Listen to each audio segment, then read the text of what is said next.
Hello everybody, so this is Isaac again, here with a digital Forge War tutorial. This is sort of a complementary video to the physical tutorial that I shot. This is going to show you how to use the digital UI for the game, and I'll also go through a couple turns, so it'll also function as sort of a gameplay video of Forge War. So hopefully with both videos watched, you'll be able to play the digital version and play the real version and do whatever the heck you want. So the first step here is obviously going to this page on my website. Hopefully you've already found this, as this is how you're watching the video in the first place. After viewing any sort of rule books and videos you are doing, you're going to want to go click play the game to actually open up a window to play the game. If you're going to run multiple clients at once, say you don't have any friends to play the game with, you can go down here to the updates and find a link to the older version of the game, which I also have open here. So I have this window that popped up when I clicked play the game, and then I have a second window for a second copy of the game so I can play against myself. So what you're going to do is you're going to type in your name here. I'll be Isaac over here. And then we're going to create a new game. And we'll call this, I don't know, Forge War Tutorial. Maybe, if I can spell. And then hit create to create the game. And then once the game is created, then the second player can go in. He'll be somebody else, and then he'll be able to join the game. Alright, and so the first thing we want to note is this box right here that says simple game. For now I'll just be playing the simple version, but if you want to play the full version you can click that box. So if it's checked, that means you're playing the simple game, otherwise you're playing the full game. Alright, so just going to join the game here. So this guy will pop up and he's the blue player. Second player can come along, join the game to be the yellow player, and then we can hit start game to actually start. And then wow, look at all that stuff that pops up. Crazy. I don't know. Okay, so briefly going over what all is involved here. We've got the quest selection up here in the top. We got the market cards down here, and this is stuff you're going to want to look at before you choose your starting wealth cards. We got the mine over here that's randomized. Any sort of card that you see, you can mouse over to get either a zoomed in version of that card or more information about what that is. Except for these starting wealth cards, because I didn't feel like doing that. Alright, so these four right here that you see are the starting wealth cards. You're going to pick two of these. But first of all, I want to go over how to sort of interact with your player area and the player area of the other players. So you can see that we've got some starting market cards. They're sort of obscured by these starting wealth cards, but that's just at the beginning. And then you can click over from your market cards to your quest tab, and you can see your starting adventurers. And then of course here you've got all your resources listed. You start with nothing, except you got your two market cards, which are these guys, your three adventurers, and you get 3 points because you have 3 level 1 adventurers. You can also click to the other guy and look at his market cards and his quest stuff. Alright, so we're going to click and select two of these cards. I see we've got some spear quests coming up, so I'm going to take this card, which allows me instant access to the Copper Spear weapon plan. So once I've clicked both of these, I can hit confirm. If I don't like this one, I can unselect it and select another one clicking around. But I like these two, so I'll click those and hit confirm. And once I hit confirm, one of those cards gave me a level, so now I can immediately decide which guy I want to level up. Obviously it doesn't really matter. If I had 2 levels, I could say give this guy both levels. But anyway, so click that and hit confirm, and then I have to wait for the other player who also has these market cards, and let's say he'll pick these two, which gives him an adventure, a bunch of resources, and he'll also get a level. So we can do that. And now we're actually starting the game, where the first part of any game is to place our overseers. So this is the mine. It's all lit up because I can stick my initial overseer wherever I want. Let's say I just stick him down in the middle. So I just place him. If I want to place him somewhere else, I would just click somewhere else. And then hit confirm. Or I can also hit cancel to take that move back. Anything you do, you can hit cancel to take it back before you actually hit confirm. Once you hit confirm, then it's done. And you can't take it back. Also note that right here is sort of a information text box that tells you what you need to do. So either if it's my turn, it'll tell me what I need to do on my turn, or if it's not my turn, it'll just say waiting for others. Okay, so I'll hit confirm to confirm that, and then that'll be animated over here on the other player screen, and then I'll get a chance to place my overseer down. And so we'll do that back and forth 3 times to get all our overseers out on the board. So I'll just do that really quickly here, not really thinking too much about where they're getting placed. Let's try that, and whoa, not thinking. Don't think about it. Okay, great. So now that is done. Now we can actually start an actual turn of the game, where of course the first part of a turn is moving your overseers. So I can make an overseer movement. I do that by clicking on an overseer, and then all the spaces that I can move to get lit up. So I can say click on this space, and then I'll move that overseer from there to there. I'll put a worker on the space that I left, and I collect that copper for doing so. Obviously I can always cancel to take that back and do something else. But collecting a single copper seems like a good idea right now. Let's move him to that space though, and then hit confirm. That'll happen on the other guy's player board. Also note that anytime you can pass on your movement instead of making the movement, if you so desired. But he is going to jump over this guy's worker that was put down to get 2 resources, the copper and the iron, and he'll confirm that movement. And so now the first player gets the opportunity to go again. So he can go again and get some extra resources, or he can hit pass and not take that movement, right? If he doesn't take that movement, then he will be first player in the new turn order, but if he does take that movement, he will be second. So it's really a matter of if he wants like a first dib on a specific quest card or on a specific market action. But both these quest cards up here in the 0 spot are the same, so it doesn't really matter. He'll just get the extra resources. He'll move back and get another emerald and another copper. Alright, so now the turn order has changed. So now, since blue took 2 movements, yellow is going to be first, and he gets a chance at a market action. So all the spots that he can take are lit up. So for instance, this spot isn't lit up because he doesn't have the 4 gold necessary to buy that card. This spot isn't lit up because he doesn't have any quests to rush. So what is he going to do? He is going to... Gee, I don't know. He only has 3 coins. He is going to buy another adventurer. He's going to go click on this spot to get access to buy one of these cards. So click here, and he'll be able to buy one of these cards. Right, anything you click on, like say I wanted to get access to one of these cards, I would click here and then click on one of these cards and then confirm that. So I'm going to click here, click on that card I want to buy, and hit confirm. And so then I'll pay the 3 coins and get another adventurer, which you can see right there.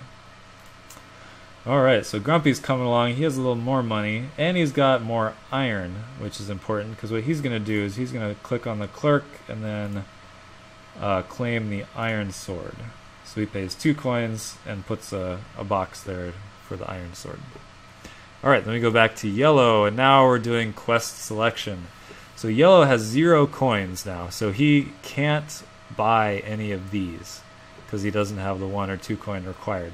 He could sell something to the merchant to get more money to do that, but for now he's fine just taking one of these Hunt the Plains Goblins cards. It doesn't really matter which one he takes.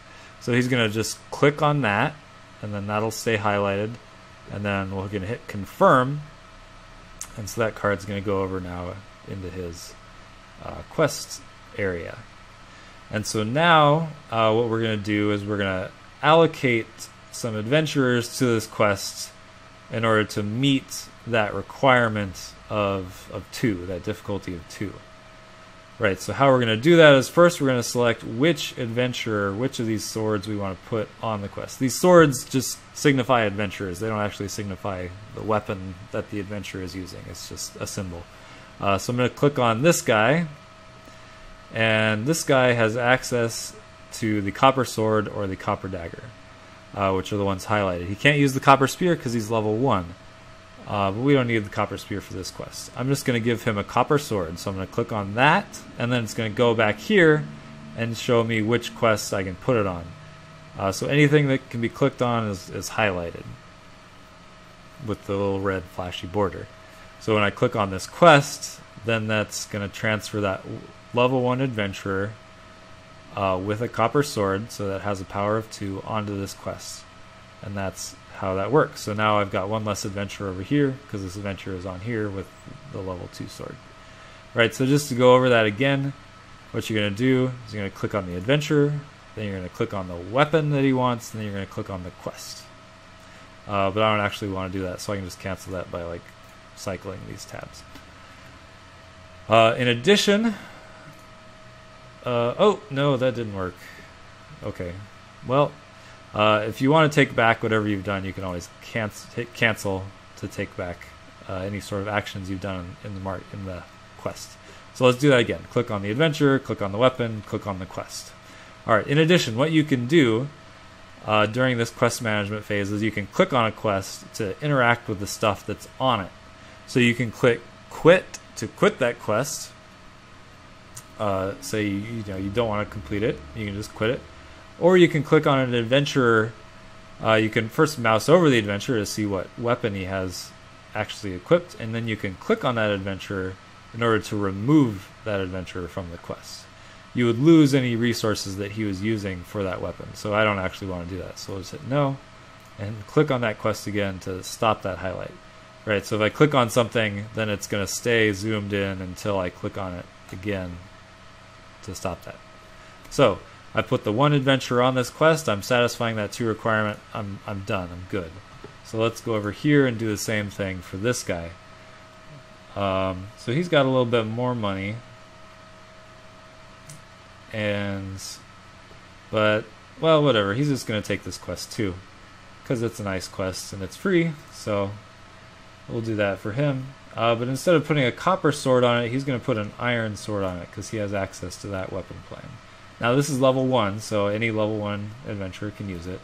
So you can see now I have an adventurer on here, and he has a power of 3 because I'm using that iron sword, which we can see if we mouse over that. Alright, so we are done. We've each taken a quest, we've each satisfied the requirements of that quest, and so he'll hit confirm. And then the last thing that happens on a turn before we actually go to a new turn is there's one more opportunity to interact with either any market stalls you have or interact with the merchant. So let's do that now just to show how that works. So I can click on the merchant, and it might be a little hard to see, but basically anything I can do with the merchant then gets highlighted. Right, so I have copper and emeralds that I can sell to the merchant, and then I have enough coins to either buy a copper or an iron. So what I'm going to do is I'm just going to sell that emerald that I got to the merchant. So I'm going to click on sell emerald, so emerald sell, and then it asks me if I really want to do that. I say yes, and so I give the emerald to the merchant and I get 2 coins. Now I can only buy and sell once per turn, so once I've sold, I've got this little marker here that shows that now I can't sell anything else to the merchant. So I could also buy something from him, but I don't really want to. Alright, so I'm done. And this guy is done as well, so we just both click done. And so what's going to happen before it happens, actually, is that this quest, because there are 2 players, the first 3 quests get discarded. So this quest is going to get discarded. Then this will fill up. All these quests will move down, and then new quests will come out here. In addition, I'll get a new card out on each of these spots. And what can happen is if the next weapon in line to be drawn is an iron basic weapon plan, it'll get stuck down here at the bottom, and a new weapon will come out. So we'll see that in action. And okay, so we didn't get any new iron weapons out, but we got something else. Okay, so it's yellow's turn to move in the mine again. So he's just gonna move here and collect two emeralds. That sounds like a good idea. Confirm that movement, and I'll just go through like 1 or 2 more turns to show you how this plays out. Right, and remember the blue has got that iron sword, so for him iron is definitely the resource to get, so he's going to collect 2 more iron. Now again, yellow has the option of moving again to collect extra resources or pass. I think he's just going to, now he has a move to collect a bunch of stuff, so he's going to do that. Collect a bunch of resources, and now he'll go last. In a 2-player game, it's often not much of a decision on whether you want to move or not. But it can be a decision if you really want something. So it's nice to have that option. Okay, so now it is blue. He has some iron, but you know what? He really wants more iron. So what he's going to do is he's going to go here, and he's going to buy this market stall, which allows him to exchange copper for iron. So he'll pay 3 for that, since we're playing the simple game. And now, once per turn, he can go over here, click on this stall, and then he can click either here to move copper to iron, or he can click here to move iron to copper. Obviously, he wants more copper, so he's going to click there, click yes, and then exchange 1 copper for 1 iron. And now he can't do that again. He can just do that once per round, unless he has a trader savvy card. Anyway, so that was his market action. The second yellow player has no money, which is a little sad. So what he's going to do is he's going to rush this quest so that he could, finish it faster and get more money. That sounds like a reasonable thing to do. So he's going to go to this road action, and when I click that, all my quests that I can rush are now lit up. Obviously I only have 1 quest, but I can now click on that, and we can see here in this spot, not on the zoomed in version unfortunately, but we can see that that house has moved up 1 step. So now I'm going to finish it in 3 turns instead of 4 turns. And that was free, so that's nice because he didn't have any money. So I'm going to confirm that. And now we're going to go to the quest phase. So back again with the blue players first. And remember, he also had... No, it was the yellow guy who had the copper spear. So he is not interested in spear quests. He is going to take explore the Mystic Cave. He's going to pay 1 coin for that, but that's okay because he has 2 coins. And he will put another iron sword on that. It just needed 1, but I'm just going to stick 3 on it just to make sure it'll go for a while without any help. So that's cool with him. Alright, and now we've got the yellow player. And so actually both of these require spears, so it just depends on which one he wants to do. He's only got 3 copper, so he'd have trouble meeting that 4 requirement because he doesn't have any iron planned. So I think he's going to go with the vampire bats. So he's going to click on that and accept that quest.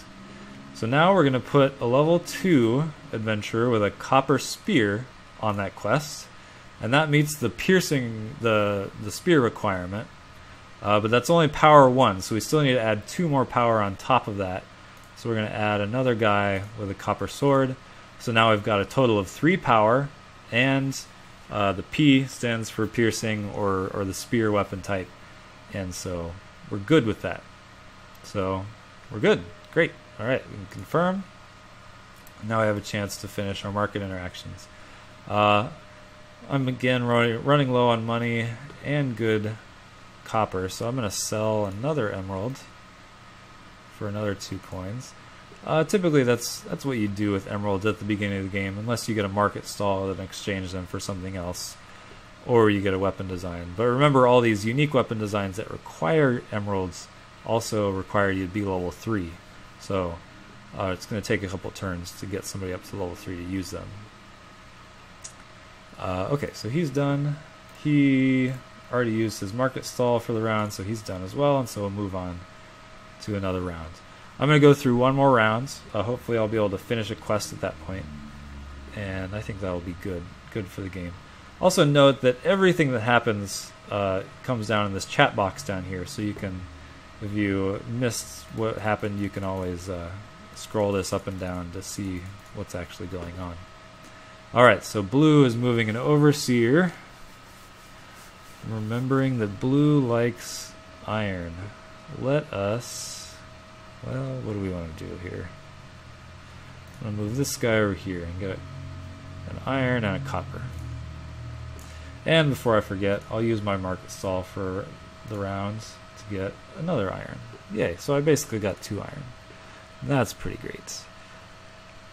Alright, and now it is yellow's turn. Let's see. Yellow doesn't have too many good moves, but he will do that to also collect a copper and an iron. Alright, now blue gets to go again. Oh,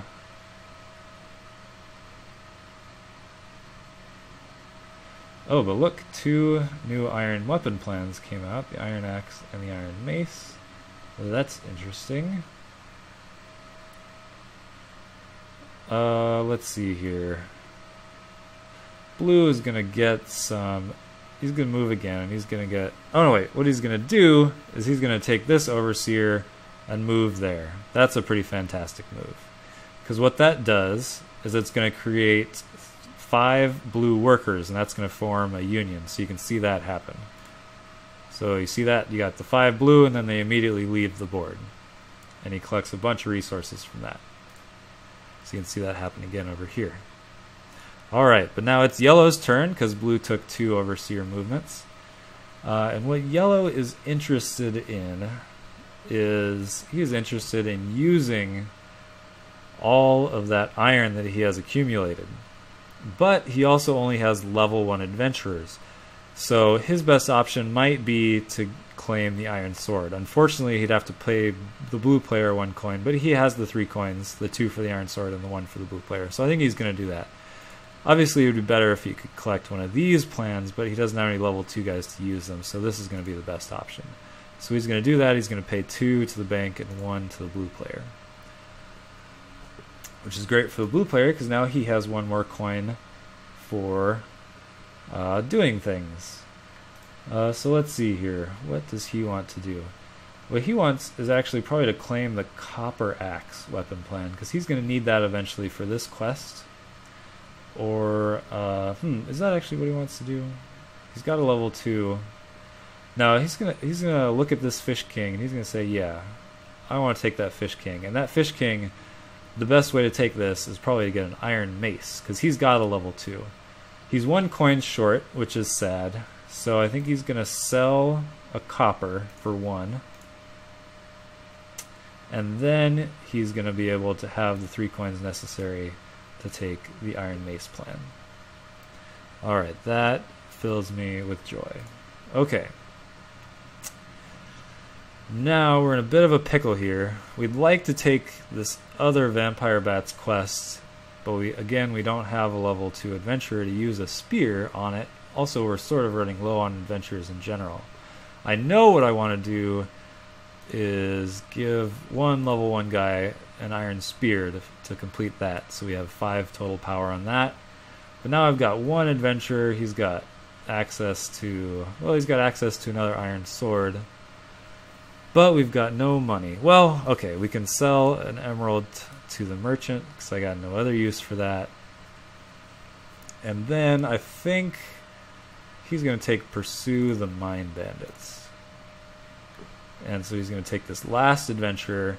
Obviously, having 0 adventurers in your pool is not so great, but we're going to finish both these quests at the end of the round, so we're going to get 4 adventurers back, and so I'll show you what happens with that. So I think we're in a pretty good position here.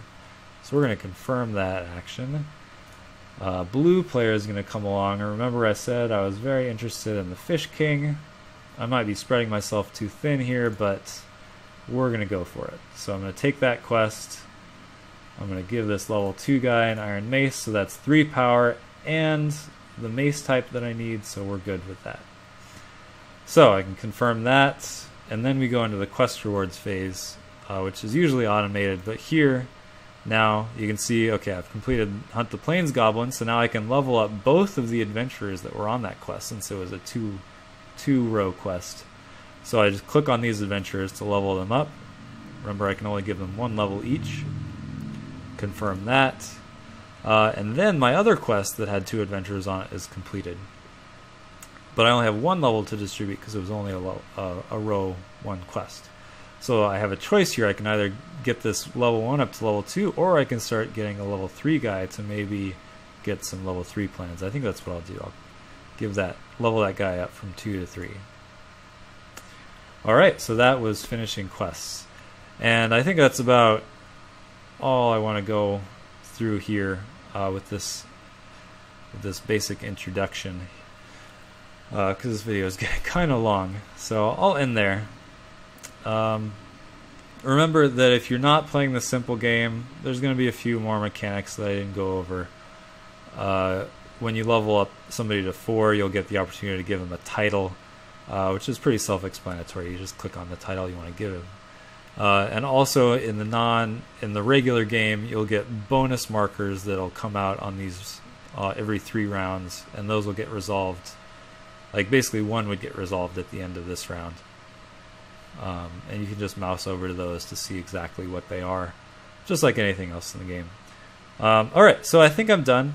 I hope you enjoyed the video. I hope you have a good idea of how to play the game now, either with this UI or just with a physical copy when you get a physical copy. Alright, so have a good day, and I'll see you on the flip side.